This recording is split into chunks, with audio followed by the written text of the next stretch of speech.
Welcome to rainbow institute of education. ఇంతకు ముందు వీడియోలో మీకు ఒక సెంటెన్స్ లో అడ్జెక్టివ్స్ ప్రిపోజిషన్స్ యాడ్ చేసి సెంటెన్స్ ఎలా ఫామ్ చేయాలో డిస్కస్ చేద్దామని అనుకున్నాం. ఇప్పుడు ఈ వీడియోలో ఈ సెంటెన్స్ ని తీసుకొచ్చాను. The bye is in the class room అనేది చిన్న ఎగ్జాంపుల్ గా తీసుకుందాం. ఇక్కడ చూడండి, సబ్జెక్ట్ ఉంది, అడ్జెక్టివ్ ఉంది, వర్బ్ ఉంది, ప్రిపోజిషన్ ఉంది, నౌన్ కూడా ఉంది.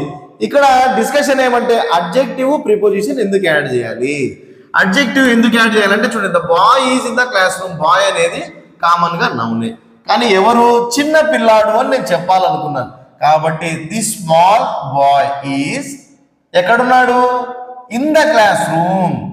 కాబట్టి స్మాల్ అనేది మనం సైజు, షేపు, కలరు, బేక్ ఇవన్నీ కూడా మా అడ్జెక్టివ్ కిందికి వస్తుంది. కాబట్టి ఇక్కడ అడ్జెక్టివ్ ప్లస్ ప్రిపోజిషన్ యాడ్ చేయడం వల్ల ఈ సెంటెన్స్ కి ఇంకొంచెం క్లియర్ మీనింగ్ వస్తుంది అనమాట.